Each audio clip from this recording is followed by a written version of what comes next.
Live. Here we go. Going now.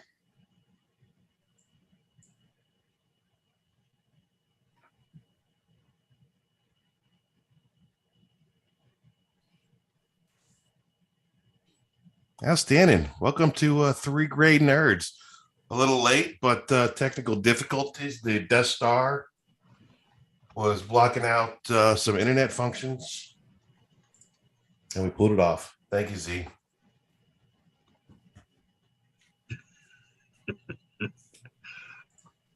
Z is speechless right now. A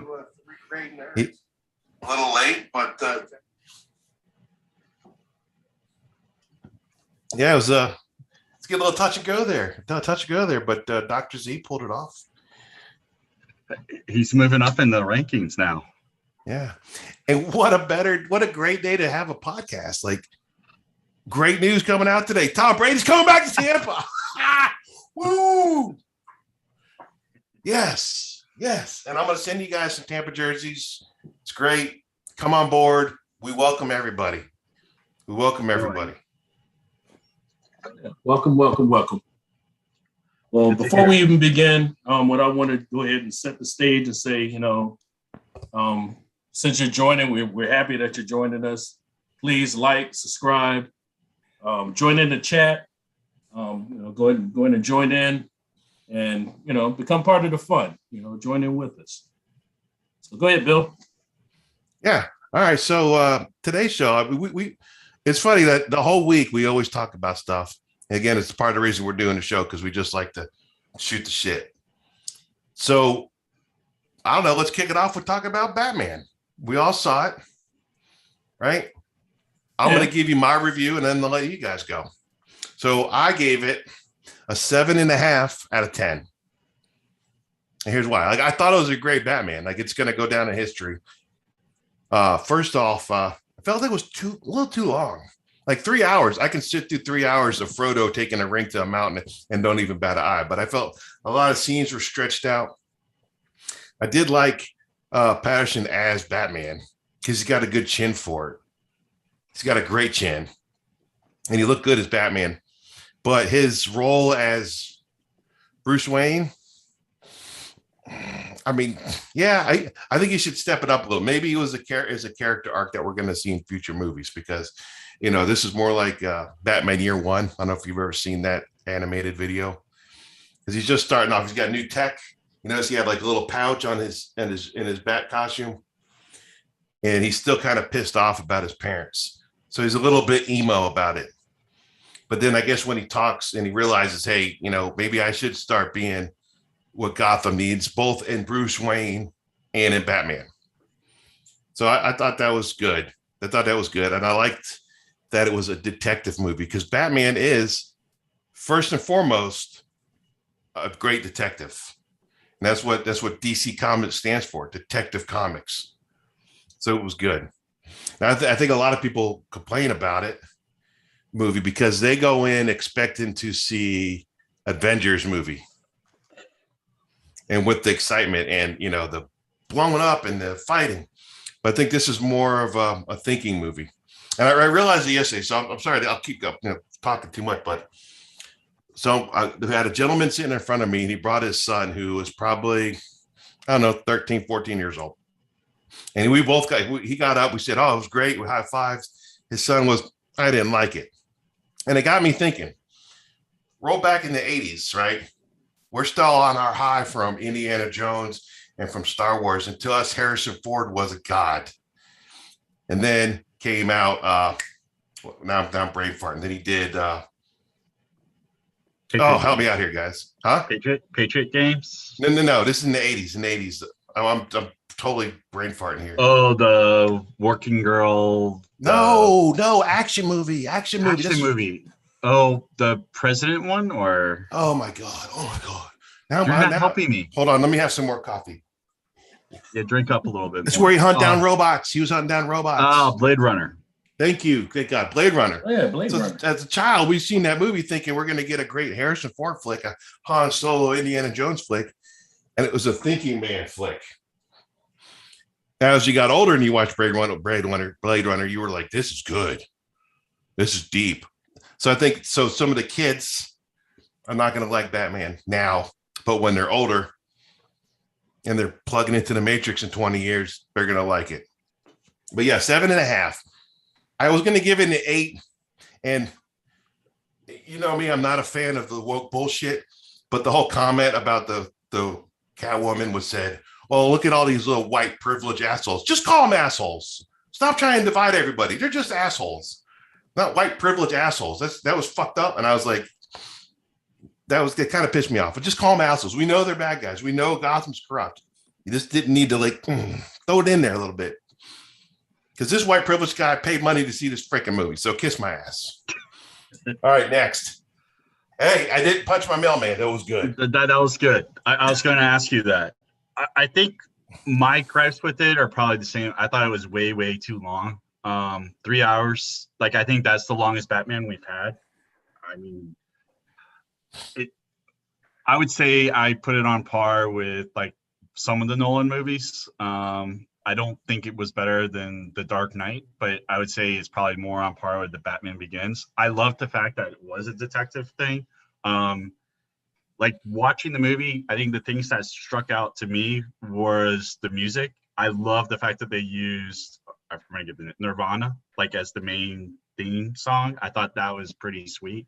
I liked how it kind of had like that dark, gritty, and my computer sort of gave it had like a steampunk kind of feel to it. He wasn't, the greatest. He dives off the building and then, he tries to web swing into like a overpass and like cracks his head. So he's not like accomplished. It has a lot of the year one. I would say the other thing that I didn't like was the relationship. Everything I read about the relationship with Alfred was like they were at odds, and it didn't really seem like they were at odds in this movie.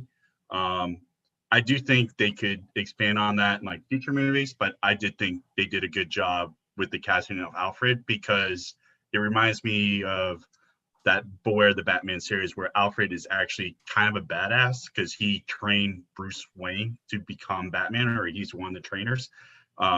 He doesn't have Bruce's, he doesn't mind using guns. Like in that series, he also trained Deathstroke too. And Deathstroke, as we all know, is like badass. So I kind of like having someone a little bit younger playing Alfred, because I think that's a good kind of, I guess, window. I thought the cast was great. The plot was great, but again, it was 3 hours. I think I saw my compatriot, Reverse Flash over here falling asleep during parts of it. So I would say, to me, that is good. And I think like it leads to sequels. Like we don't have to have the Joker. We could have like Court of Owls. We could have like Hugo Strange. We could use the more intellectual of Batman's villains to kind of go further. Like in kind of the Court of Owls, like you could just have that over Compass. And I know like Mad Hatter's like another person. And I was saying it doesn't have to be the Joker in that other cell. It could be someone else. It could be Mad Hatter. Okay. You're going in, Ed. Don't spoil. No spoilers yet. This is spoilers. Everyone is supposed to have seen it. So spoilers. I would say my rating, well, I gave it 3 out of 5, but so to adjust it, I would say I probably am close to where you are. I would say between 7 and 8 is what I would give it. Yeah. I did feel like it was too long, and like it just seemed like certain scenes, like if they had condensed it and made it much better, it would have just made it go by faster. I don't think the younger folks will like it very much. I think us older fans enjoy it more because we're like, holy crap, they finally made like an intelligent Batman movie. And to me, like it felt like a combination like Seven, like horror. It brought in like horror, like detective, like old films. So I enjoyed it a lot more. So all right, reverse Z.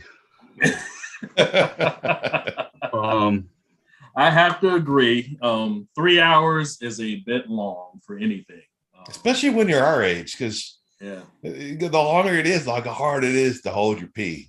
I was waiting. I was afraid I was going to miss something. I have to admit, That is something I did have to do. I was trying to keep it clean. That's because I had a big popcorn and a big drink. But anyway, like I said, the 3 hours is something. I had to write some things down. This really reminded me a lot of year one, like we said, Long Halloween and Hush. It was like a combination of all three in a way. And I'm not trying to spoil the last bit of that movie, but if it's who I think it is, and my compatriot heard me, he heard my huff when that scene happened, because I said, it's too soon. It's too soon to introduce this person.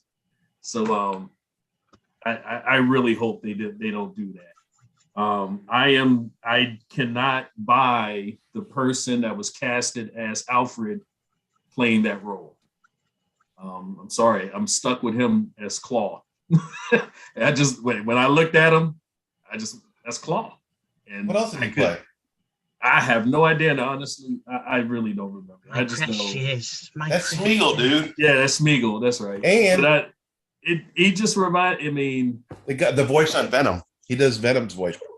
Oh, really? Okay. But he's a big guy, man. But the thing is, that's voices, and the other one's CGI.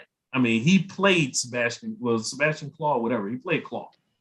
He was in 2 movies. Like, I'm sorry. You fix it. When I saw him in that flick, and as soon as I saw him as Alfred, I just couldn't buy it. Maybe it is because of the relationship they had in that movie, because it was not a nurturing type of relationship. It was really combative between the two, and it was kind of cold to each other. So I didn't see a relationship with that. Yeah, because he's emo Batman. He's not happy. Look at my hair. So, but I did enjoy it. I mean, the like I said, that detective gritty, you had to sit and listen and really watch what's going on. It's kind of like, when my son saw The Godfather for the first time. Please, I am not comparing this movie to The Godfather before somebody even say that in the chat. But what I'm saying is, if you watch The Godfather the first time, it's a lot of talk. And if you're young, you look at all that talking, and it's a lot of dialogue, and it's boring. But if you watch it, you get a little bit older and you actually sit and watch it, you realize it's an awesome movie. So for this, I think, the little kids, they may not like it. I'll say the little ones, if they're expecting a superhero flick, they're not going to like it. I wouldn't take you're not going to take little kids to this. I mean, this is much. I think this is like age 12, and I would even say 13. I would go 13. 13. There's a limit. Even then, because I like going to the movie theaters, because going to the movie theaters is an experience, right? The smell of the popcorn, the slow ass service, the greasy ass kid giving you your food. It's all special. And then we get in the movie theater, right? And I'm like, all right, it was kind of full last night. And then up front, there was like a whole row of 13-year-old kids. And the Doctor Strange trailer came on, and I hear him, that's the guy from Fortnite. Oh my God. Oh no. Oh, I was like, I'm done. I said, where's your parents at? And so they should have left you at Walmart when you were a kid. Left you at Walmart. That's the guy from Fortnite. Yeah, but I enjoy the Batman. I mean, I've liked Batman for a lot. Like Superman, Batman are probably my favorite comics, right? Because Batman, I think I like him more because of the villains. He's got some great villains. Yes, he does. And yes, he does. It's almost like Batman, the comic and the movies have matured. I say that matured with me. Because the older I get, the darker I want to see things. Because after you're living life, you're just angry, right? And you look at the first Batman with Michael Keaton. I mean, that was probably the first this ain't silly 1969 Batman. Mm-mm. This ain't silly comic. This is dark. It's pretty good. And that's where I fell in love. And then it progressively got dark. And then out of nowhere, Batman's got nipples on his costume, armored nipples, and then it just went downhill. And then we didn't see anything from Batman after that. That kind of tainted everybody. But then I've always leaned towards the comic books and the animated series, and it just kind of stuck with it.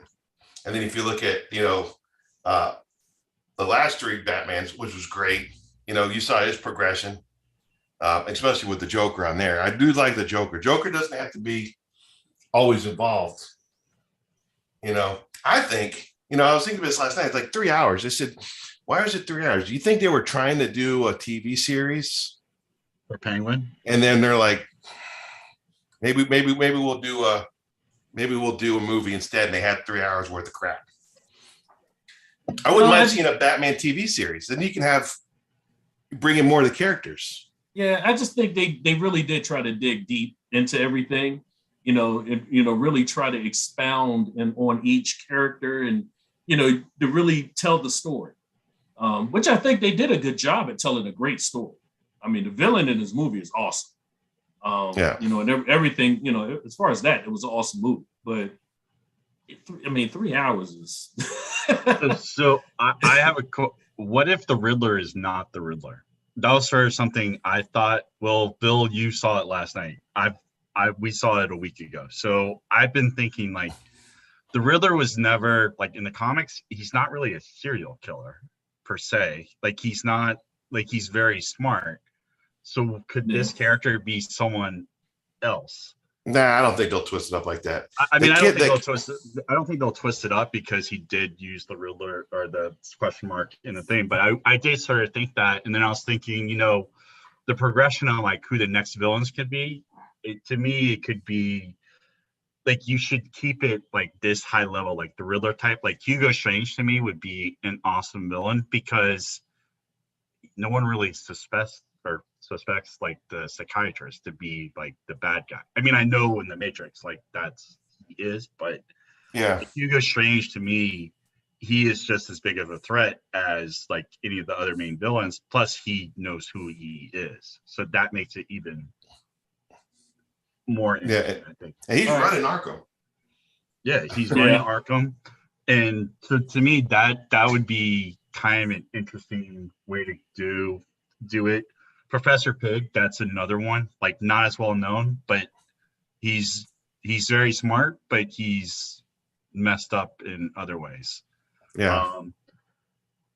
I mean, I think if you want to use the Joker, that's fine, but use him more in like as a secondary or like not even introduce him. Like say this is going to be a trilogy, sort of like kind of do Hugo Strange. You could do kind of like the Court of Owls, sort of things like that. To me, like this type of movie, it works, or this series could work better as like the Court of Owls. And I know they're making a Penguin TV series, so it'd be kind of interesting to see what is going on with the criminals and all that. Plus, it just sort of makes sense that it would be kind of the Court of Owls that say, hey, let's get $5 billion for Clean the City, and we'll let a criminal like run it. That seems very Court of Owlish to me. I mean, they're newer villains. They touched on Court of Owls in Gotham. Did you guys watch that, right? Yeah. So, I mean, you could go a lot of different ways, and they've already kind of started with, the Waynes and Arkham family history. Like, they could go deeper in that and say, I mean, that's what the Court of Owls pretty much did. They pretty much made Bruce think that he had, like, a long-lost brother. So, it was sort of, they could kind of do something like that. Because I kind of like that fact that Batman having to go through like a kind of psychological kind of thriller type of thing, like trying to figure out like who he is, like who his parents are. And I mean, we kind of see that in like his anger toward Alfred, like when Alfred's like, why didn't you tell me my dad was this? So was that like a spoiler? I mean, spoiler. Hey, it's 100%, man. I'll tell you, they had a week. This has been out a week. You had a week, people. You had a week. I apologize. Okay. I'm spoiling. I feel like, I mean, I kept my tongue last week, so I'm not going to spoil everything, but you're going to hit some points. I'm going to hit some points, but before you do that, go ahead and finish your point, and I want to go through some messages, some chats we have. So I did watch Superman last night, the original, like Christopher Reeve, and oh man, I would say to me that set up the sequel so well because in like one of the first scenes they have like Zod, Ursula, and all that. They set them up. You don't know why they're setting them up, it just seems like it's background noise, but they set it up. They just like included them and then just went on. And I kind of felt like the Batman kind of did the same thing with different types of villain. They brought in like the Elliots. They brought in like sort of, you had hints of like some other organizations. You had like the Arkhams, the Waynes, so Hush. So I kind of felt like that kind of way. And I guess I'm kind of old fashioned. Like to me, Superman, that movie, I think that movie's awesome. I mean, yeah, special effects suck compared to now, but it was cool. And I guess I yield the floor back to, reverse Z, all you, man. No, I have here somebody just put a message in and said, what if the plot twist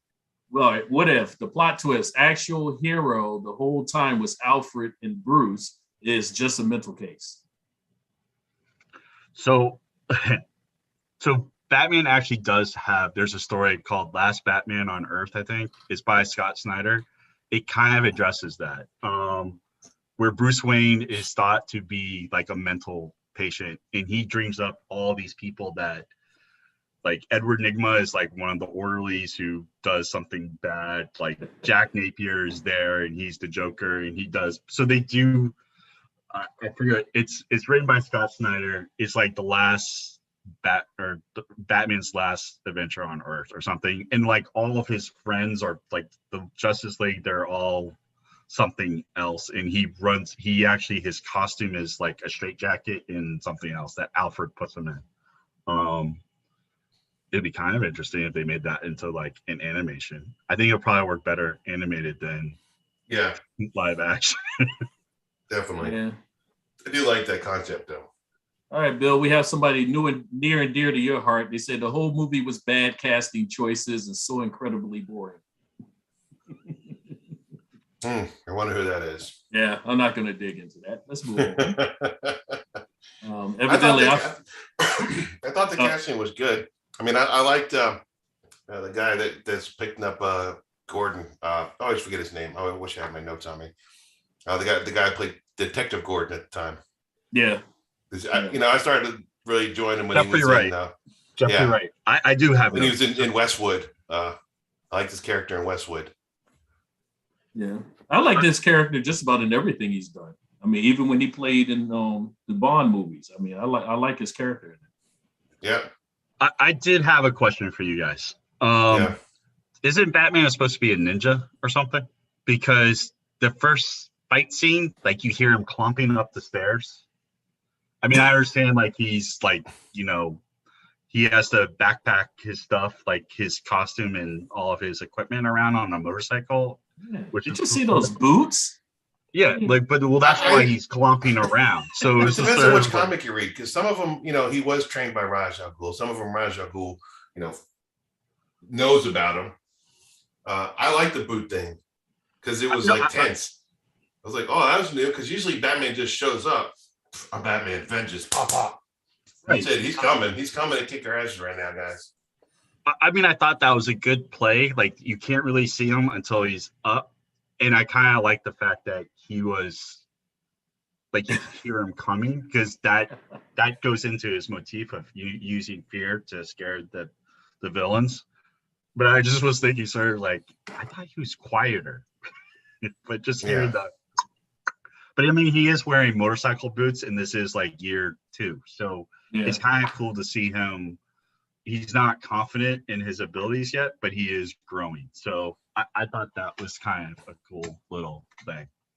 Well, I don't think it's so much confident in it, too. I think it's also the fact that he doesn't have full ability yet. He doesn't, Well, you see that when he jumps off the police station, he's just like, oh, crap. Like, I really don't want to do this, but I really don't want to get unmasked and go to jail. So I'm going to glide down and then use something and then crash into like he hits the overpass. And it's just sort of like, I thought that was kind of a cool moment, because it wasn't like, he doesn't have everything right now. Like, he doesn't know how to do everything. Like, he's still learning.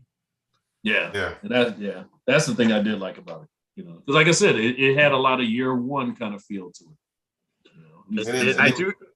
Go ahead, sorry. Peter's young enough. right? Because a lot of times they pick a guy who's playing Batman that's already in his 40s, right? This dude looks young enough; he can play Batman for a while. You know, they pick Ben Affleck. Ben Affleck's our age. He did a couple movies. He's heard it's like, oh.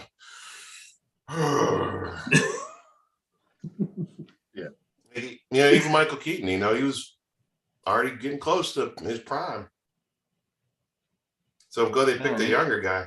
He just needs a haircut, and I think Bruce Wayne, hopefully next movie, he's going to step it up and be more to Bruce Wayne. Like my wife brought up a good point. She likes Bruce Wayne like dapper, like James Bond. Like he's still part of the social scene. He's still giving his money out and helping people and kind of running the business. But at nighttime, it's about vengeance. Well, I thought the Michael Keaton movies, the first one, it did a good job. Like he uses his social status to gather information. Because you see him like going down, and that's how he figures out like Jack Napier is going to hit the napalm or whatever the plant is. And so he uses his social connections to gather information. That's probably the only good thing I can think about that movie. Jack Nicholson was good. Okay. I'll stop now. Yeah, let me go into this. We have the BC, it was that B cubed. I don't know how to say it, but they just wanted to tell you, Bill, and you two, my man there, that he just wanted to say hello. Anybody else is watching this, so go in the chat to look at B Cube. He's got a Cayman station, and him and his wife play, and sometimes his little brother plays, and he's a former submariner. He's as goofy as us. All right. Yeah. All right. So he's a little twisted. Yes. That's good. All right. Shout out to BQ. All right. Yeah. Also, we have somebody that wanted to ask, what did you think about the green serum when you used that? The green serum. Yeah, it's the adrenaline boost he got. So that actually could be, they could bring in Bane because of that. That's actually that too. And there was a comic book series that was called, or with Batman, I forget, they just started did like untold stories. And one of them was like Venom and how he gets addicted to because he wants to be able to lift things heavier, because I think some girl dies because he can't lift like a log or I don't know, a truck or something like that. But that's why he starts taking it, because he doesn't want to fail the city. So I think they could explore that as the series goes forward. But yeah, that could be Venom. I mean, or it's an adrenaline boost because it woke him up and started getting him going, because before that he was pretty much paced. Yeah, I like Bane from the last movies, like with the mask, and I thought that was a good villain. But I also do like big scary Bane from the comic books, with that stuff directly pumped into him, and he's like, oh, and you can get like any of these guys here to play him. Big wrestler dude, but he's got to be teamed up with somebody. And like, if you look, that's Bane who broke Batman's back. Well, beat his butt, man. Broke his back. Well, Bane's also very intelligent. Like, he's as smart as Batman. So that's the thing. Like, during that series, like, he wore him down because he pretty much blew up Arkham. So all the villains escaped. So Batman was up, like, he wasn't sleeping at all because he was trying to catch every single one of the villains that escaped. And then that's when, because Bane knew who he was. So Bane wore him out and then broke his back. Like, I think he broke his back in the Batcave and then just left him. And then pretty much took over, and that was the end. I mean, and that's sort of like, there's new series or City of Bane. Bane takes over and he pretty much kicks out the entire Batman family. And he says, if you come back, I'll kill Alfred. And well, they actually do kill Alfred. So, and Batman becomes a little bit psychotic. Yeah, I was also thinking that last night too, because when you thought, Alfred was dead, and it got me thinking, I said they're not going to kill him off in the movie. But yeah, that's interesting because Batman will lose his shit. He's got nothing to lose then. So True. And I think that was sort of, I think we saw the first movie where and they said, like, the people that did, like, behind the scenes, they said, or whatever, Andy Serkis said that our relationship is antagonistic. Like, I think he's insane for doing this. I sort of help him. I'm not supporting him. And I think they did catch that pretty well. Like, it's not like the loving relationship we've seen in previous movies, like with Michael Caine or whatever. Unlike, Z Flash, I'm not as fixated by like roles and like people. I think I did that with Christopher Reeves, and that was probably the only time I've done that. I think he could be a really good Batman, and I think it'd be kind of cool. You have a villain coming into like Wayne Manor, and you see Alfred just kind of load up and like with a shotgun, and just be like, yeah, I actually will kill you, like, as he cocks the shotgun or something. I mean, he did that, I think, in the comic books. But I mean, Alfred is like Bruce Wayne's like center. Like, so I thought like the fact that he's sort of lost in this movie makes sense, because Alfred really isn't. He's sort of helping him, but not really, because he thinks he's crazy. Well, Alfred kind of brings it home a little bit for him, Like you always see in the comic books and the cartoons, like Batman just got done whooping on somebody, he comes home and Alfred's like, cookies? Tea? We're lost to Thermidor. Yeah. Tea? Yeah, but I'm glad they also have to pick a young, because every time we see Alfred, he's always old as crap. Yeah. He's like, Batman, while you're out, could you pick up some Depends on the way from beating Joker? Thanks. No problem. Don't want you to yourself, Alfred. Yeah, because they've all been old guys. Michael Caine or Jeremy Irons was probably the youngest one who played him up until now. Yeah. Oh, the guy from Gotham. Oh yeah, there's that. But he was sort of like a badass too in Gotham, and I think that's sort of what I'm thinking of too. Like, it'd be nice to see Alfred who's not the butler, like Alfred who can like actually, well, maybe not go against, like ninjas, but he can definitely handle himself against like the Riddler. Like, he just will smash the Riddler in the face, and it would be kind of cool to see that.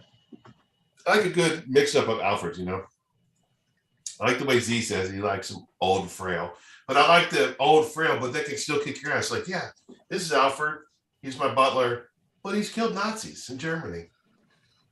He reminds me of Red, the movie Red. Like, he's that Bruce Willis character. And I think that's sort of what I kind of want, because you need someone like that as the support system for Batman. It makes sense to have that, and not like some guy who's been a nursemaid like his entire life. Like, you need someone who has a certain set of skills. A particular set of skills.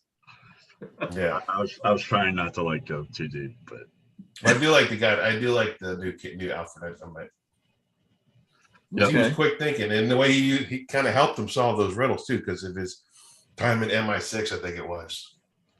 Yeah, I like that. So I wasn't thinking he's Claw. Yeah, he was Claw for like 3 minutes. Still, so as I looked at him, went, he played Claw, but he played the role so well. All 3 minutes of it. Yeah, he was kind of antagonistic. That's what I kind of like. He transitioned to Claw. That's when we saw him, because he wasn't Claw, and then he got his arm blown off, and then he was Claw. Yeah, good character arc. Anyway, let's move on. How did you feel about the cinematography in this? There were some good angles, different things like that. There were some really good scenes. Like there was a part where he's standing up in the building and he's got Catwoman and Batman are like real close to each other, and it's just a wide angle shot that I liked. Like I like that, because you can like pause it and look. There's my wallpaper on my computer now. When they're showing, huh?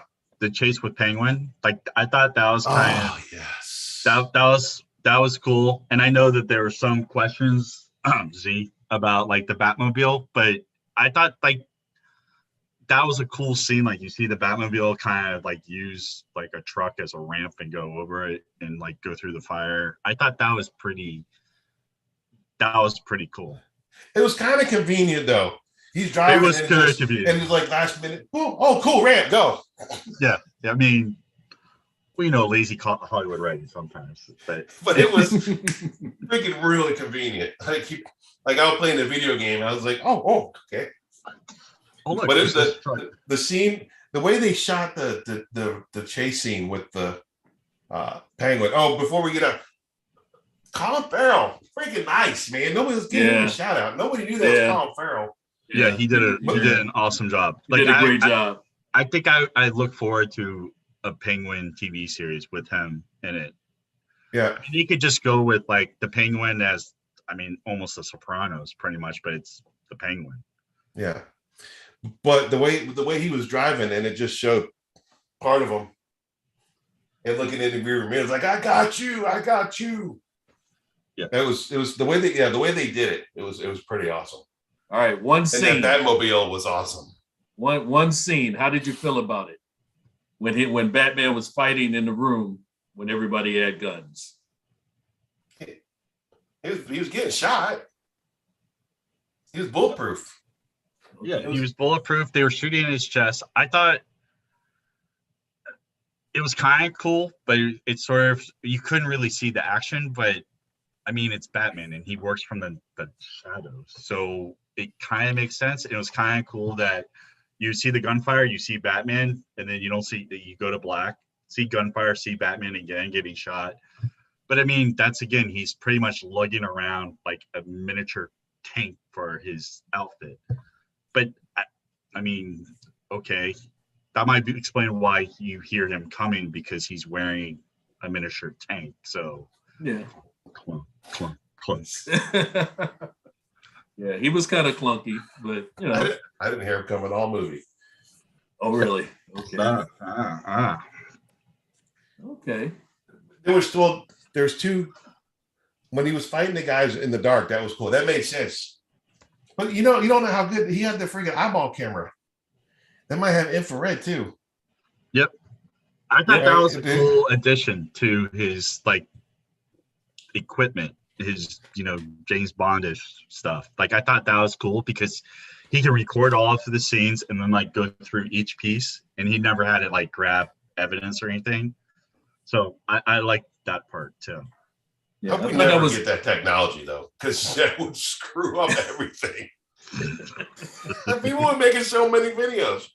I would go live from work. Yeah, I thought it was interesting. I forget it was in. Bill's in the shower.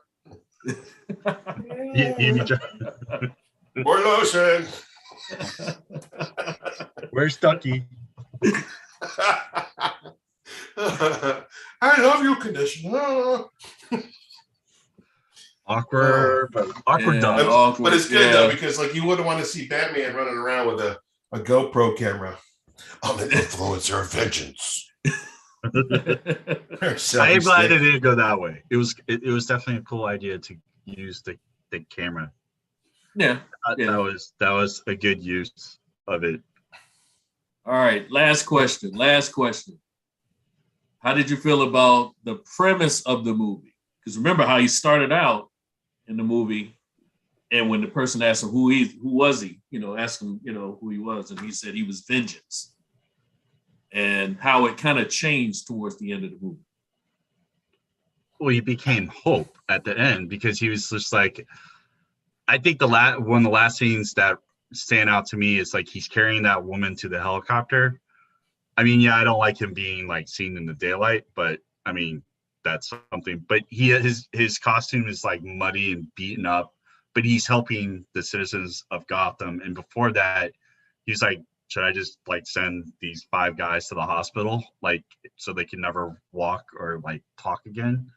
I thought it was sort of, he went from vengeance. I mean, he still sort of is vengeance, but he's more like hope for the city.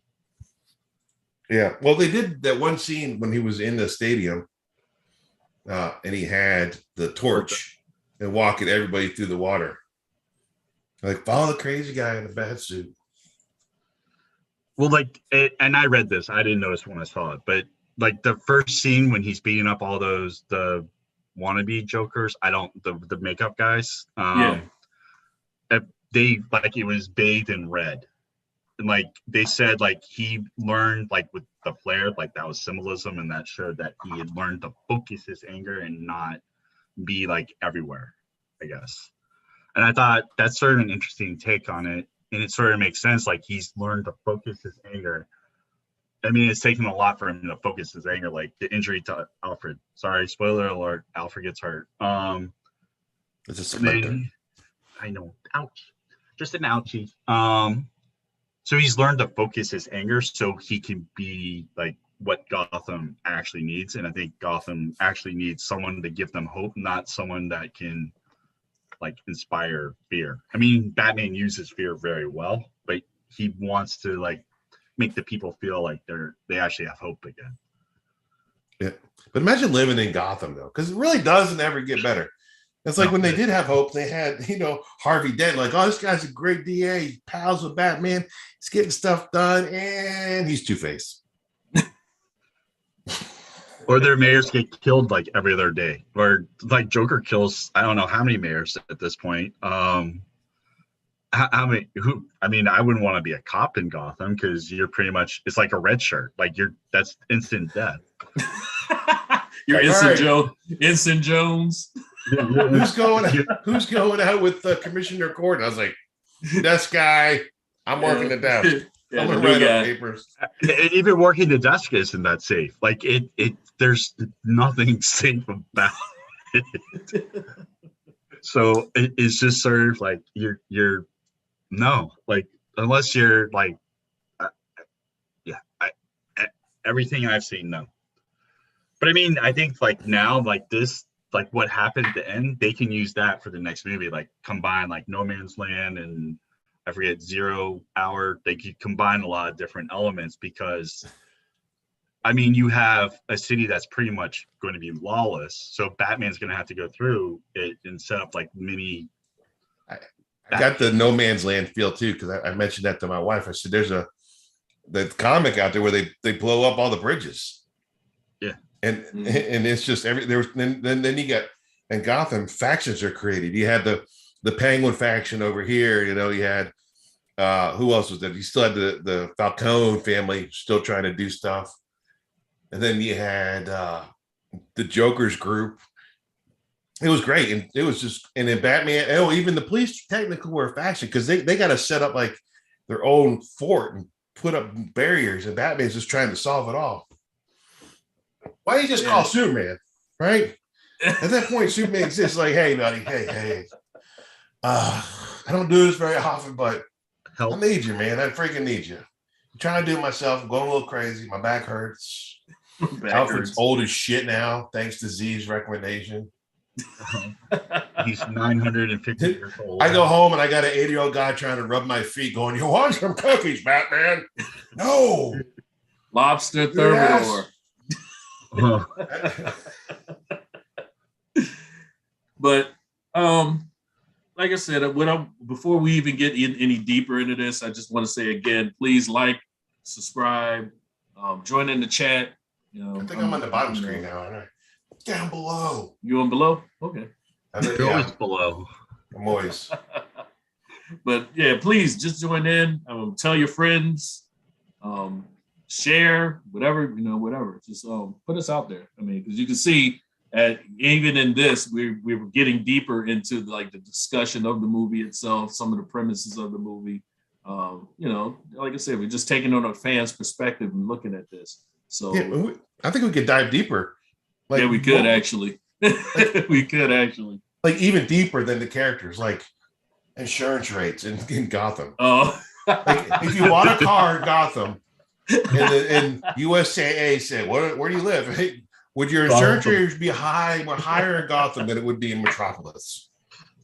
Well, it's flooded right now, so you got to have flood insurance, especially if you have a house. But flood insurance is separate. Again, they're screwed. I know here where I live, we get hurricanes. And my flood insurance is separate than my homeowner's insurance. Yes. So if they weren't expected to get flooded, these people were screwed. I think gas prices. That's that too. But in Metropolis, like your car could be used by like a robot to throw at Superman, like or thrown into space. It's like that. What's that movie? Like My Crazy Ex-Girlfriend is like a superhero. Like that can happen in Metropolis. Probably not as much as in Gotham because Gotham doesn't have someone who can stop it. I mean, you see, like, Batman can't really stop plane crashes, or I mean, he can maybe stop like train wrecks, but not really well. He didn't do a good job of stopping the bridges from getting blown up because that was oopsie. Like, how many times do you think people are mugged in Gotham? It's just like, it's almost like, do you remember the Looney Tunes commercial with the dog and the coyote, and they'd come into work in the morning like punching. How you doing, Bob? That's what it is. Like, how you doing? Okay, here, give your money. Here you go. All right, have a wonderful day. Clock out. Wasn't it an old Steve Martin movie where he went to the ATM and he got money out the ATM, and as soon as he did, the guy was like, "Hi, I'm your robber today," and he just handed him some money. And he just so he got mugged right then. Got some money, made sure he got a little extra for the robber. It's all good. Yeah, so that life insurance must be tough. Car insurance, home property insurance must be out of this roof. Like, nobody ever says in the world of DC, "I'm going to Gotham to make it big." Yeah. If I can make it there, I can make it anywhere. Yeah. But what state is Gotham in anyway? I know Gotham's supposed to represent New York. Yeah, Gotham is New York. Well, Gotham's like, and actually, you know what? No, Metropolis is New York. Gotham's straight Chicago. Cleveland. Smith and Schuster was from Cleveland. It don't make a difference. Not Cleveland. I'm just saying. Who wants to be from Cleveland? At that time, from Cleveland. At that time, Cleveland but all the stuff was like, that was, Metropolis is supposed to be New York, and I always felt like, oh well, Gotham. They always made it seem like Gotham was like close to Metropolis. Chicago. So it'd be like if Metropolis and Gotham were like 50 miles apart from each other. That's pretty much it. That's New York, and no, that's Manhattan, and I guess Gotham is South Bronx. We should do a story about like a mediocre superhero from like Rhode Island. Squirrel Girl. I think the Avengers actually had heroes in Rhode Island. I don't know who they were. They'll probably make a series about it, and whoever it's gonna be is gonna be a girl. So whatever. Yeah. Squirrel Girl. I told you. Squirrel Girl. Look, that's perfect. Yeah, she beat Thanos. Actually, maybe Gotham could be Baltimore. Oh, I don't like Baltimore. Or it could be Philadelphia. I'm only saying that because I know somebody watching. Yeah, okay. So I don't like it. Yeah. Ravens? That's I like Baltimore. No. Bane wouldn't even blow that stadium up. The Ravens? You're good. Go home. Again, I'm gonna say, please like and subscribe. Come and join in the chat. I am reading through all of these, and they're pretty funny. It's because somebody said, yeah, instead of staying in Gotham, go ahead and move to Metropolis. Yeah, but still, you got to worry about like big baddies there, like Brainiac. You're like space aliens that invade there. Yeah, but like you said there, no one. I mean, you got to worry about somebody throwing a car at somebody. Your car is being used as a weapon or something, or they miss. Let's say they miss something, and somebody falls into your car. Then or you're working, and all of a sudden a car comes flying at you, and it's just like, oh, this sucks. Mondays. Yeah, Mondays. Yeah, Mondays. Mondays is Brainiac Day. And then Tuesday is, well, what's Lex Luthor up to? We have radioactive like isotopes all over the place trying to kill Superman. Oh, awesome. Yeah. That's why you gotta move out. Where's Wonder Woman live? Maybe that's safe. I don't know. I think she's a couch surfer because she doesn't. DC. Like she nobody. Who'd want to do there? Yeah, she came from Amazonia, and she basically bounces around. She's couch surfing, calling up. Probably over hanging around Batman. Well, the last movie she worked at the Smithsonian. Well, she's in DC. Most of the time she's in DC, but I mean, that's probably the one true state that they do use, and they use DC in DC. In DC. Oh, yeah. So I think we beat the Batman one to death. I would like to beat Batman. Go and just do like our list of our favorite. We can do a list of our favorite Batman villains and like the list of our favorite obscure Batman villains. You know, I always like, you know, like the Joker's awesome, but I like the little guys like Calendar Man. Like I want to kill on holidays. Like that's awesome. Professor Pig and Mr. Pig. I think they would be great. Who's the guy for he has the puppet. The puppeteer. No, not the puppeteer. Not the puppet man. He has the puppet and talks to the puppet. I forget what his name is. Oh, the puppet's the gangster too. Yeah, the puppet is actually the gangster, and he calls the guy like the dummy. Yeah. You do this, dummy do that. And he has that old 1930s lingo, you know, gangster lingo when he talks too. All right. Dr. Hurt. Dr. Hurt, Anarchy. I'm remembering stuff from like because he can fight Batman too, and he's just a demented version of Batman. Yeah. I always like Zaz too. Zaz is good too. Not this. I like the Zaz that was in Gotham playing the Hitman, but I like because that was a cool character. But I like Zaz the serial killer, who just doesn't cuss himself. Oh, another one. Ow. Because that's not sanitary. You're gonna get an infection, man. You're gonna get an infection. Wrath. Wrath is like the criminal version of Batman. So his parents were killed by police officers. So he's trying to kill. Well, he doesn't have the no kill rule. So he's like the reverse of Batman. So maybe that'll be kind of. I don't think it doesn't feel like that's the direction that this series will be going, or this movie. They're going that way. That's good in the comics, but I think nowadays no one wants to see like mirror thing because it's no Scarecrow. Scarecrow, I think, is the main character. Like a main is like villain. Mad Hatter's sort of like lesser known, but he does like mind control, like hypnosis, things like that. So he could be someone kind of interesting.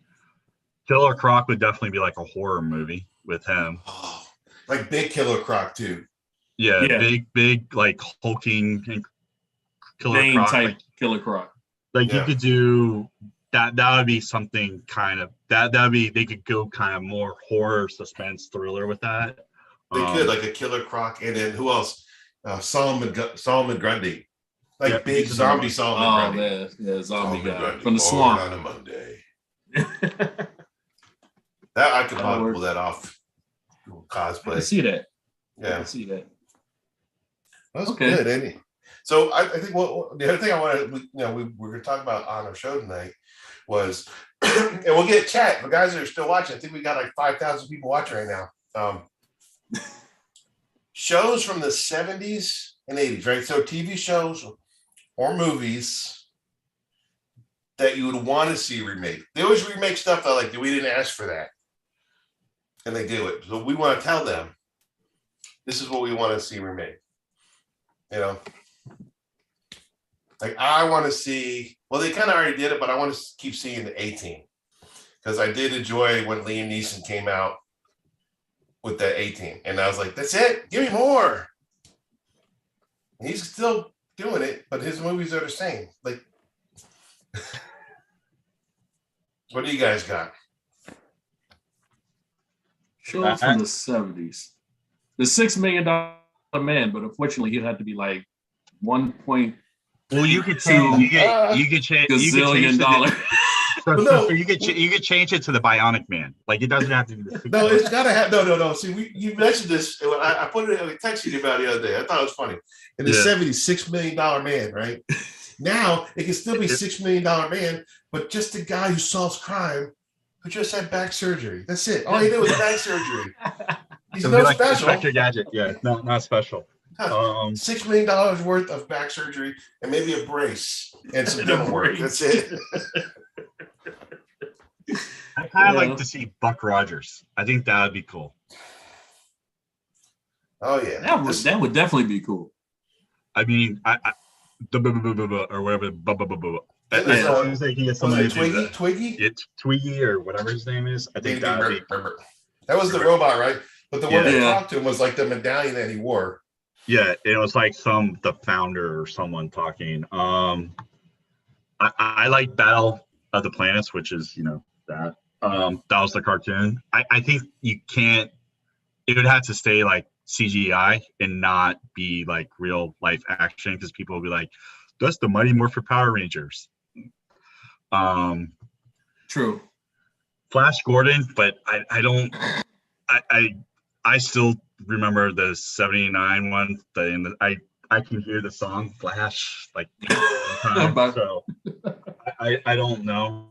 I think the Phantom would be really cool, like to do as like a TV series, like just each episode just focus on one of his incarnations, and technically he marries princesses all the time, so he has to rule like half of the world at this point. I think it'd be kind of interesting because you could kind of do something like Altered Carbon, like have a different actor play him, like every different, and then just choose.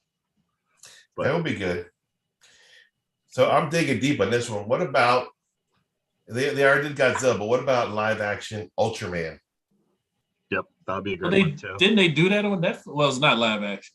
They did a cartoon on that. They did, but he gets pretty big. Like he fights like Godzilla's type monsters. Yeah. But I remember watching this show like every week. Like he should buy a strap. I always saw the little thing he's got to hit the button. He should always bought a strap for it because every episode he drops it and it's like under a rock. And you're like, you're gonna get it, and he's always every episode. It wasn't like, oh, I'm ready to go. Put a strap on it. So Make it into a watch. All right, so it's like Velma and her glasses. Zing Zorky. She loses her glasses every episode. I mean, no lie. I do like the Buck Rogers one. I mean, that could be good. I would want to see it like the way Firefly was, the style that Firefly was written in. Well, I mean, I think they should still do, because I kind of like that Lost Astronaut type thing. Because that's why I like Farscape. I mean, I can't use Farscape in this example because that's more like 1990. But I like Farscape too, and I think that'd be an awesome movie. I'm trying to think of the other one. I'll let you guys talk. Well, they've already tried to do. They've done Ghostbusters already, but what about? I was watching the other day. I know it's not really a remake, but a continuation. Because I love Close Encounters. That was such an intense movie as a child. Like when the kid got kidnapped, and he actually could see aliens for the first time. And but what happened after? Because they went with them. Like they got on. Like, okay, cool. I volunteered. My family bailed on me. I don't want to pay child support, so he freaking went on the spaceship. Then what happened? Like, give me that story. That'd be a great story. So someone needs to write that on a napkin because Rogue One type of thing. I know what I was trying. The Pretender. I always liked that show. Like the guy Jared who escaped from whatever his lab, who could pretty much be anyone, and then he had people chasing him. Everyone has people chasing them, and then they had evil Pretender and good Pretender. Oh, I think this is on like the NBC Go Live or Love Fest of like Knight Rider, A-Team, and then Pretender for a little bit. Well, they tried to do Knight Rider already, didn't they? And it was they need to leave Knight Rider alone. Yeah, I think some stuff in the 80s needs to stay in the 80s. Like well, it doesn't. Yeah. What about Highlander? They are doing that, and freaking Henry Cavill's going to be in it, and he's going to play Highlander. Okay. So yeah, breaking news. Well, not breaking. I mean, if you follow all this stuff, Henry Cavill. I think that would be good. But I think when they cast the guy that's going to play the Spaniard, don't get a Scottish guy who doesn't even try to do a Spanish accent, even though Sean Connery is the man. dresses as a Spaniard, and didn't even try to speak Spanish. He was a Spaniard with a Scottish accent. But I think they paid him like $5, so he was like, "Yeah, I don't care." I don't know. I think Highlander is one of my favorite movies of all time, but it definitely, I don't really know. I think that would be a good movie. I think, especially with Henry Cavill. Like if we ever, get somebody out here to interview, I want to pick him because I just got to pick that dude's brain because he's living the life. And he's big fan. He's probably a big fan of Highlander too. Yeah, those are those are the best ones to get. Like Ryan Reynolds, he loves Deadpool, so he picked that and done a pretty good job. Yeah, I said we just saw popped up a chat that James Feltman said that Thunderbolt actor William Hurt just passed away. That's sad. Yeah. Man, yeah, that's a rest in peace. Yeah, rest in peace. Yep, and it's hopefully we keep everybody on this earth. I mean, I don't know. Did I mention at the beginning of the show with Scott Hall? Mm-mm. No, you didn't. No, you didn't. So Scott Hall, one of the founding members of freaking NWO for life, is in intensive care now. He had like a lot of heart attacks, like several heart attacks in a row. And I just want to see this fight because if you guys ever get a chance, Diamond Dallas Page, there was a documentary they did on Jake the Snake Roberts. And Scott Hall was involved in that because they didn't really talk about it because Jake Snake, but Jake was on drugs, after wrestling. I guess these guys wrestle so long, their bodies hurt, and there's nothing to do for the pain except drugs. And they found Jake the Snake in like one bedroom house, like this close to killing himself. And he kind of trained DDP up. DDP said, "Look, come with me. You can stay at this house that I got. I bought another house. We're gonna do some yoga, do some workout, get you cleaned up." And it was working. It was working so good that Kevin Nash brought Scott Hall over. And it's like, look, that's why I like going to these conventions because, these guys think once the wrestling's over, their career's done. Like, no, and Jake, he even said it on me. He's like, nobody likes me. I'm the bad guy. I'm a piece of shit. DDP says, you get cleaned up and I'll show you you're wrong. So he cleans these guys up, takes them to a convention. He's been, for years he's been clean. And then everybody's coming up. It's like, oh my God, Jake, you're awesome. I freaking love you. Same thing with Scott Hall. Like he got his act cleaned up. But unfortunately, all that years of drug use just kind of got to him. But it was cool. I got to meet him, X-Pac, and Kevin Nash, all the NWO. Yeah, the wrestling's had a big impact in my life. And I just want to wish him much luck, get better. Hopefully. Fingers crossed. Yeah. All right. Thoughts and prayers. Definitely. Yep. Definitely. Yeah. So now, actually, that was kind of a downer. Yeah, think about it. We were on a roll. Wow. Yeah. No. Well, I mean, we can go to, DDP's new TV series on Netflix, The Guardians of the Justice. I have watched it. I love DDP. Everyone's got to feel the bang. Yeah. I like DDP. I like kind of like the twist at the end. I thought that was kind of cool. Like the parody of like certain well-known characters. I haven't finished it yet. I'm not. Well, that's why I'm not trying to go into too much detail. I liked it, but it was. I think I have a headache from watching it because it goes from like the video game thing to like animation to anime to real life to like this to that, and then like they do some of the stuff they do is really cool. I would say watch it.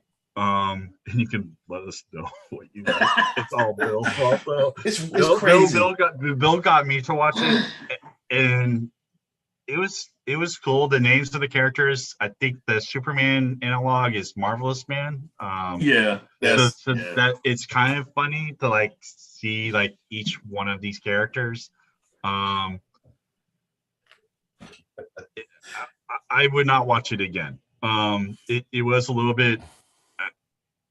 I think I have seizure headaches now. So, but it is a lot. Like I think whoever directed and filmed this movie was self-medicating. Heavily self-medicating. On cocaine a lot. or crack. So yeah, that is something. I will ask: has anyone seen Adam Project? No, I'm actually gonna watch it tonight Phil. after this. I actually like that one. It's on Netflix, so people go watch it. I guess we can Yes. talk about it next week. I actually enjoyed it a lot. I thought it was well done. And Bill, we might have to demote you to why, because Z's actually seen this movie twice. So I don't know. Yes. I did watch Guardians of Justice. So just so everyone knows. Yeah, it's on my list. It's on my list. That was Guardians of Justice was a hard Bill's watch. been playing a lot. Playing a lot of the WWE 2K22. And as soon as I mastered how to make characters, it was on. Bill's wrestling right now. Bill's going for the belt. So, Bill, are you trying to come for this one right here? No, that's not even the championship belt. Mine's over there. I don't want to get up and get it right now. Just so everyone knows, Bill's 6'10" and reverse slash is like 5'10" or 5 foot, 5'9" at best. 5'9" at best. So this is pretty much Bill like does a little drop kick and it's like the Free Guys thing. Step on me. It's like the Free Guys. It's like they're. Or have you guys seen Free Guys or Free Guy? Yeah. Oh yeah. Of course. So it's like, dude picking up the police guy, just, oh, this is so much fun, and him throwing him away. But I'll stop. But there's it right here. Oh wow. Oh wow. Okay. Oh wow. Well, you're in and out. Yeah. Who's that? Right there.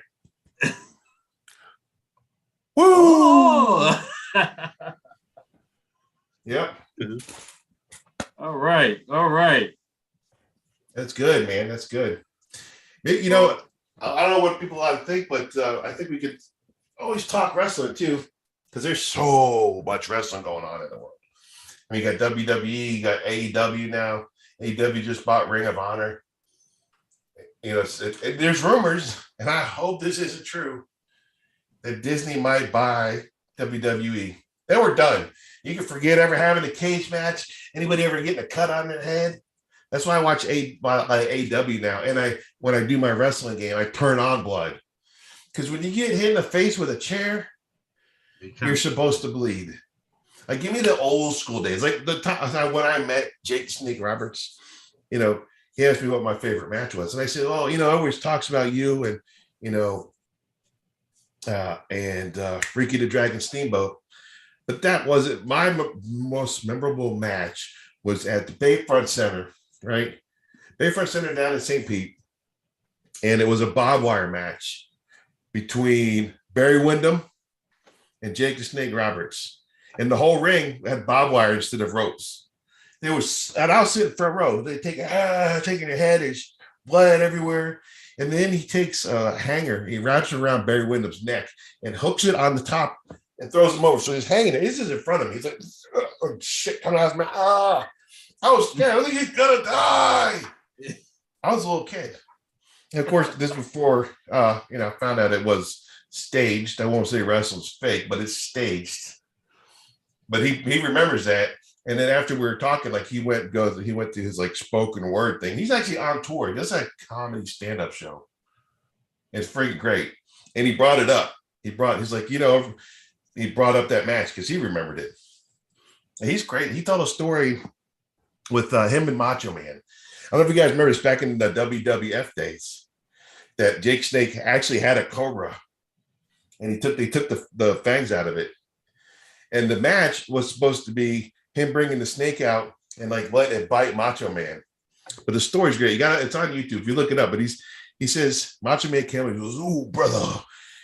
He goes, "I'm not going to let that snake bite me unless I bite you." So he had to take the snake and he like latched onto Jake Snake's arm and he makes sure, and Macho Man just watched him. He goes, "If you're not dead in 30 minutes, I'll do it." Wow. Of course, Macho Man, another classic that's gone from this earth too soon. Yeah. who's in the Marvel universe, as Buzzsaw. Yeah. He's the cream of the crop. He's gonna rise to the top. We just had a message. Somebody said wrestling is real, people are fake. Yes. Well, there's a. I'm gonna put it. I'll put it on our Facebook page. So there was who was it? I think it was Vader. Do you guys remember Vader? Oh yeah, the big guy, and I think Undertaker was with them. They were out in Saudi Arabia, and this Saudi guy's like doing the interview, like on a morning talk show, and he asked, he goes, "Does everybody know that the wrestling is fake?" And Vader lost it. He like threw a chair over. He like choking him. Just look fake to you. Oh, he almost started. Yeah, there you go. Guys, gas prices went up that year. There was another interview where a guy was at a wrestling thing, and he asked one of the wrestlers, goes, "Is wrestling fake?" And he slapped him. "Does this look fake? Does this look fake?" I don't think it is. These guys bust their ass. It's scripted. It's scripted 100%, but it's not fake. Yeah, I'll never say it's fake. I'll say, they are incredible athletes to be as big as they are, to move like they do. I mean, that is straight stunt work. I mean, if you can die from what they do. People have died. Or you can really get seriously hurt. I mean, it's serious. Owen Hart did die from like doing, diving from the sky. Yeah, coming down on the rope. I think it's staged and scripted, but yeah, I would never call it fake. Like, I mean, we used to put each other in wrestle, WWE, WWF moves, not WWE, but WWF moves. Yeah, because wild world of animals or something. So I don't think it's. And plus, they have the injuries. Like, you hear them. I mean, they have just as bad injuries as people in football, and it's probably worse than football because they have no protection really. They're pretty much in their spandex and acting like superheroes, and nice. All I can think of is that Home Alone thing. Nice night for a neck injury, and it's pretty much. I mean, that's all it takes, because that was. Then I want to say one of Degeneration X, Shawn Michaels. I think he had a neck injury and couldn't wrestle for a long time. I believe that was, and Stone Cold also had neck injuries. So many of them had neck injuries that they just couldn't do. They can act, but they can't do wrestling anymore. So that might tell you something. Yeah, he's going to be back for WrestleMania. Oh, he's actually going to wrestle? Mm-hmm. Well, that'll be fun. All right, we have a question in the chat. Question in the chat. Who's the greatest wrestler of all time? Ric Flair, 100%. 100%, man. It's I tell you, I've been watching wrestling since the 70s, when everything, before even WWF started, because then it was all broke up. There was a WWF, and they kind of ran the New York area, right? And then you had NWA. I used to watch NWA. Ric Flair, and that was everything in the South. And that's where you had Arn Anderson, Owen Anderson, Ric Flair, Ricky the Dragon, Steamboat, Barry Windham, Mike Rotundo, the freaking Rock and Roll Express. But Ric Flair was the best then. Was the best. And now, if you look at his character, or even now, he's like that in real life. Yeah. It transitions over. To a lot of people have used Ric Flair's style. Right? He's influenced a lot of people. I mean, is he the best? Yes. I think he is the GOAT. Right. And then we can start breaking down for everybody else, Then I will put number 2, Hulk Hogan. Right? Because if it wasn't for Hulk Hogan helped it blow up. Now, it was funny. I do study wrestling. I watch wrestling a lot. Look at what happened in the 80s, right? It was all perfect. And I give one person, nobody gives credit. I'm the only person that gives this one girl credit for wrestling. It's Cyndi Lauper. Because she brought wrestling to mainstream. Okay, so now imagine Goonies came out the same time WrestleMania 1 was coming out, right? It was very close. Mm-hmm. And she did the Goonies song. And a lot of her videos, Girls Just Want to Have Fun. Who was the dad in that? Anybody? Captain Lou Albano. Yeah, that was Was the Captain dad. Lip. With all those goddamn rubber bands. Rubber bands in his ear. And then you start to see more wrestlers. And probably the number one female wrestler doesn't get a lot of credit is Wendy Richter, because she was in it. Now, all these wrestlers start showing up for videos. Even if you watch the Goonies videos, there's wrestlers in the Goonies music video. Mm-hmm. I'll share that stuff on our Facebook page. Yep. So that breaks it down. And what other movie came out right before WrestleMania? And it starred Hulk Hogan. He played. It was the one with Zeus. No. We're talking. That was already after Hogan was established, right? We're talking Rocky. Before Rocky, right? Rocky 2. Hogan played Rocky 3. That was Rocky 3. Rocky 1, he freaking lost. Rocky 2 came back and beat Creed. It was Rocky 3. It was the third one. Yeah. All right, you're gonna put that belt down right now. Okay. No, I'm just trying to remember. You just I'm just trying to remember the numbers. You just went back to Z. You just went back to Z. Calm down. Calm down. All right. So anyway, right? Hulk Hogan was in it, and then Mr. T. And then while they were in the movie, they became pals. And what was the main event at WrestleMania? Mr. T and Hulk Hogan versus Roddy Piper and Mr. Wonderful Paul Orndorff.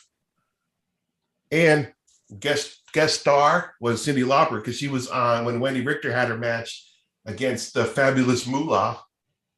Cyndi Lauper was Wendy Richter's manager. So like that right there made it big. And this was before pay-per-views, right? So if you had two options, you can either fly your ass to New York City, go to Madison Square Gardens to watch WrestleMania. You know, I got to go see what tickets were back then, because I was curious, because it would probably have been pretty cheap compared to our standards. Or you could be like me. As a kid, we went to Lakeland, Florida to watch it on closed circuit TV. So it was a big ass screen and everybody around. In my mind, I was actually there, even though I watched it on a big screen in an auditorium. And that was before paper. That was it. That was great. And it was before they had theme songs. People would just come out on like little baby rings. The wrestlers were also on the 18. I remember a bunch of wrestlers being on the 18. Like Hulk Hogan was on the 18. So they were like making their rounds, so to speak. They're hooking each other up, right? Because after WrestleMania, right, Mr. T's like huge. And then they gets the job on 18. Mm-hmm. I do like speaking of 18, like who is it? I was looking at one of the conventions that were coming up soon. But the guy who plays Face on 18. Dirk Benedict. Yep. And he was also in Battlestar Galactica. Yep. That was one of like during the theme song, you hear the sound, the silence. There was an episode of 18 where they were in California and they went to Universal Studios, and there was a part where Face walked by a Cylon. And like, I remember that. I was like, oh. I remember that. Like that meme. Yeah. That was me as a kid. Oh shit. Oh, I'm all alone. I was gonna call my friends, but I didn't have any. Oh. Yep, it's very sad. Yeah. I would have been your dog. We'll give you a hug. Everyone hit the like button. Hit the like button. Subscribe. So Bill feels love. DB feels love. I would have been your dog, man. I would have been your dog. Oh, that would have been great, man. I would have loved to have like you guys as friends. We would have been a squad, man. The neighborhood would have had to watch out. We would have been rolling through on our banana seat bicycles, right? The U-shaped handlebars. With my huge, we could have like the big boom box. Listen to Run DMC do "Walk This Way." Oh man, kids don't these young generation. I tell you, our generation rocks. I know we're going a little long, but you know what? Screw it. I'm having fun. I say our generation rocks, man. Because look at like, okay, great. Our parents, whatever. You guys were there because they started screwing off around World War II. Okay, but our generation, we got to witness the 70s and the great music from the 70s. Some of the greatest shit we've ever seen in our lives. We got to witness the 80s, like the beginning of rap. The birth of hip hop. Yep. You know, and I was watching a stand-up comedy show a couple of days ago, It was Jim Brewer, right? He's pretty much in the metal. You know, I'm kind of a metalhead, but he brought up a good point. What's going to be like, right? I'm going to be 80 years old, sitting in the back of the car while my daughter's driving with all the grandkids. I was like, could you change the channel up front? Put that oldies on. And what's going to pop up? Slayer. Or Guns N' Roses. Guns N' Roses. That's Slayer. I'm going to take Slayer, my that'd be pills. awesome. Like, yeah. Like eventually, you know, we're going to get a goddamn president that grew up on listening to Metallica and Slayer, Two Live Crew, you know, Ghetto Boys, and what else do we have back then? Man, just Ice-T. Man. Oh God, Ice-T. Oh, I remember having his one album. I had to hide it, like in my bed. You know what I'm talking about, right? Had his wife in it wearing that bikini that was like this big. It was like just Two Live Crew. Two Live Crew. I had to hide that, and I got the sex talk after that. It's just like, really? Did it work? That's when you had album covers. That was the thing too. You actually had albums. Well, I'm gonna say I had the X-rated version one day, and I go to school and I come back and I was like, I'm gonna listen to some Two Live Crew, pop it in.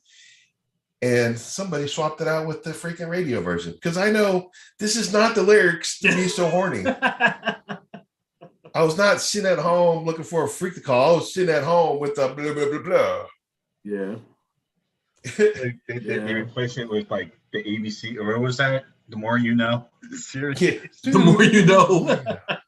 The more you know. Yeah. No, now you know, and knowing is half the battle. And then we had what Al Gore's wife, Tipper Gore, like the queen Karen of the world. Like she started it all. His parents don't even, this is the problem now. People don't listen to the music and they'll still complain about it. That's what, like when people go, you know, if there's a tragedy or like a school shooting or somebody goes on a shooting range, and there's always a group of people that say, it's video games. Mussolini wasn't playing video games. You know, Mao from China wasn't playing video games. Putin's not playing video games. He's not.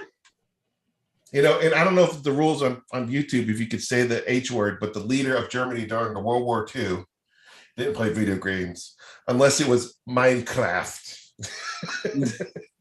Nice. I like that was Good. Yeah. I don't, you know, I don't think it's video games. I don't think it's movies. You know, if you're a good parent, you're not going to let your kid who's 10 years old play Grand Theft Auto. Right? It does have a rating on there. Like, I know I didn't go and start seeing adult movies. I didn't see rated R movies until I felt like I was old enough to see them, or I snuck in, but I wasn't allowed to see them. Same thing with my daughter. You know, I knew if I watch a movie, I was like, it's too much. Yeah, but as she got older, I'm like, you know, here's Deadpool. Have fun. She was already in high school. But they can't. I say, you know what's the problem? I think that what taints these kids and what taints society today is the internet. The be able to click and find anything they want instantly. Anything on TV. It's not the glorifying of violence like they think video games do. It's the violence that is real, that's right in front of your face every single day because you come desensitized to it. I mean, they just like people, yeah. Just like when you drive your car and the engine light comes on and it's leaving on because you don't want to fix it. You get desensitized to it, and then finally your car's going to break down. Sorry, go ahead, Beer. No, but because I mean, I remember seeing.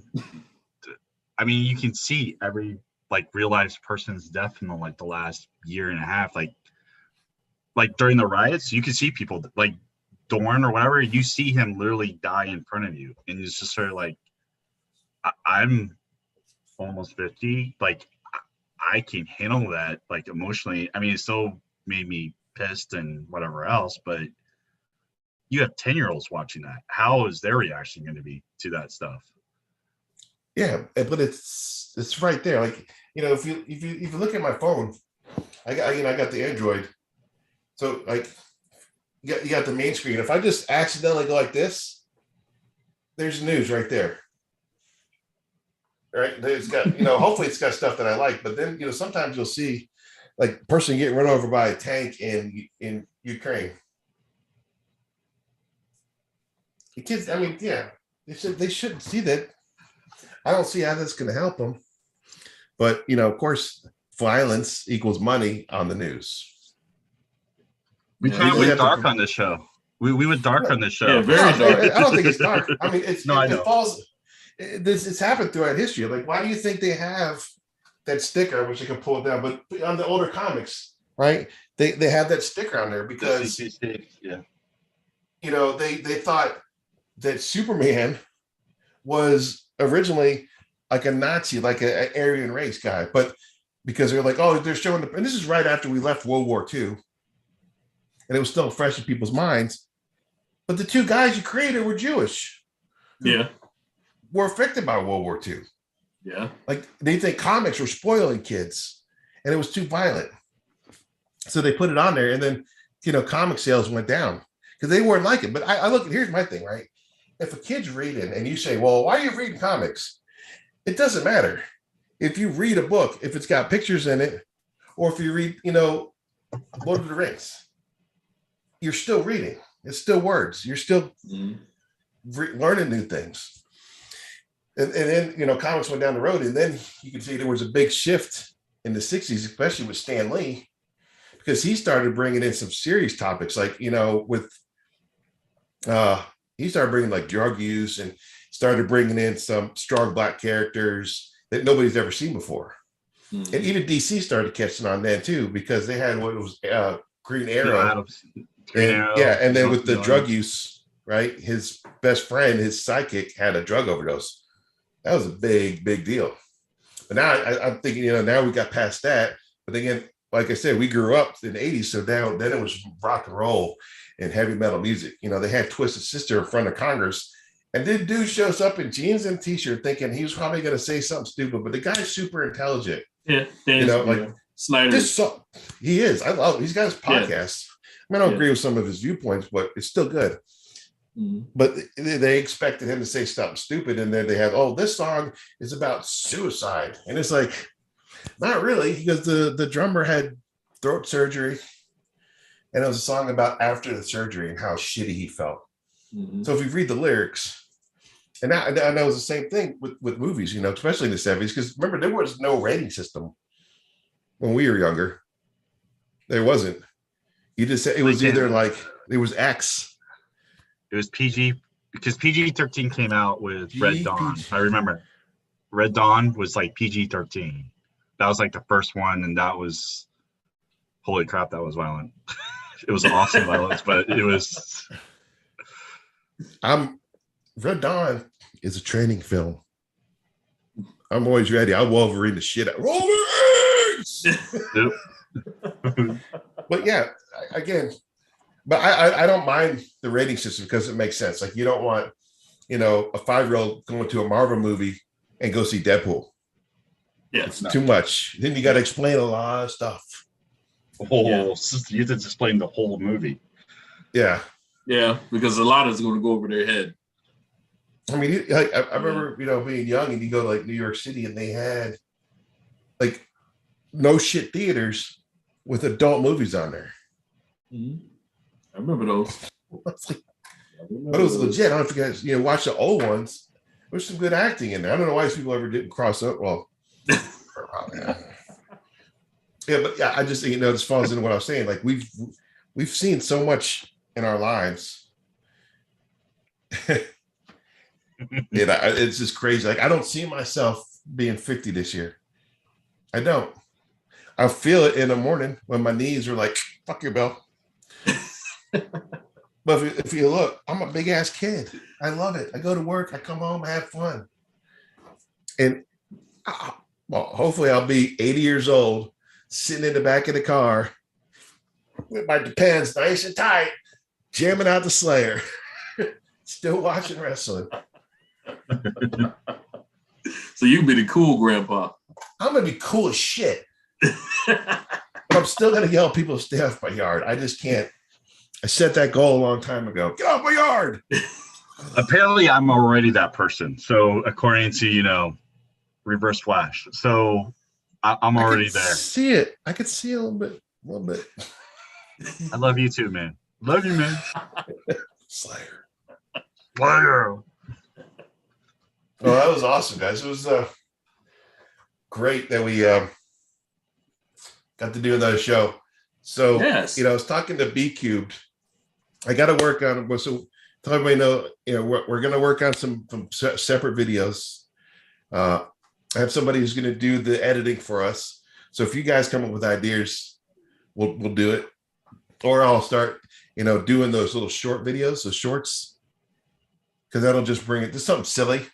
Yeah. Like less than a minute skit. I could twerk if that helps, or take my shirt off, whatever. I mean, it's working for the girls who are getting millions of views. I got a nice B cup going on. I got to lose weight.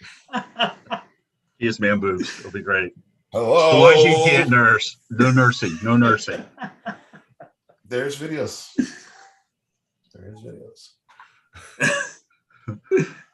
Reverse that. All right. So like and subscribe. Right down at the bottom. Still. Where's the button at? Let me watch the replay here. It should be here. You're close. You're close. Oh. Yeah, right. like and subscribe. Like I said, tell your friends. Shit out of it. Yep, share it. Like I said, this is really for the people. That's what we're doing this for more than anything else. Like I said, this is the fans' point of view. So if you want to just be a fan of something and just kind of just watch and enjoy yourselves, we have somebody just said no twerking, so we're going to stop you from doing that. Hey, if you don't want me twerking, you need to share this stuff. Please share. Please share. Subscribe. Like. Oh, that's a threat. Please. And we all like Reverse Flash's participation award on his shoulder, so that's dope. I had to. I couldn't resist. It is a nice, but the championship does go to Dark, DB over there. Sorry. All I got to do is have that voice, that. Look here, brother. All I got to tell you is when you come in a squared circle, which I still don't know what a squared circle is, but it's all good. I'm good at geometry. I have to figure there's got to be a math problem involved there. Yeah, it's got to be something doing trigonometry or something. Yeah. So I guess next week's show we talk about Batman villains, unless we already hit that. So I would say we can go more in depth there. And then I don't know. It's whatever the public wants us to talk about. Yeah, whatever. I think next week we'll talk about the Doctor Strange show that just came out with a certain Professor Xavier in it. Spoiler alert. No, I'm kidding. Yeah. No, it's not a spoiler. Hopefully everybody's going to see it by then. I know. And then we'll talk about the other movie, which you talk about, Adam, right? Yeah, we could talk about like things, whatever's new. And then whatever comes to our mind. Yeah, we just pretty much follow each other's lead. Well, normally it's Bill and I that lead us off the beat. I do want to touch on the freaking Lord of the Rings series again, because it's the same goddamn script they're going by with complaining about it. And I'll have some receipts, and I just want to call these goddamn idiots out. I just want to. All right. Well, let's go ahead. Just take pictures of his mailman. And hit the like and subscribe button. Amendment doesn't even get out of the car anymore. Throws my shit. Oh, so that's good. Yeah, just drives up, drops your mail. Keep on going. All right, well, let's close it out. Bill, any closing words? I love you. Woo! All right, there, man. Tad, any closing words? The champion of this conversation is Darth Bill. Participation award goes to Flash. It is half self, because that's Reverse Flash. Anyway, in closing out, I just wanted to add in one little thing that we didn't touch on, and that is a rest in peace to Emilio Delgado, who was Luis from Sesame Street. So yeah, we go back that far too. He did it for like 45 years, man. So I mean, that's a long time. Yep. to do that role. And William Hurt too. Special So Yeah, So- William Hurt, that's another one that's gone. So rest in peace. Much love to that family, to those families and that loss that they had. But anything else? Let's close out. Like I said, like and subscribe. Come and check us out anytime you get a chance, man, because we're still here.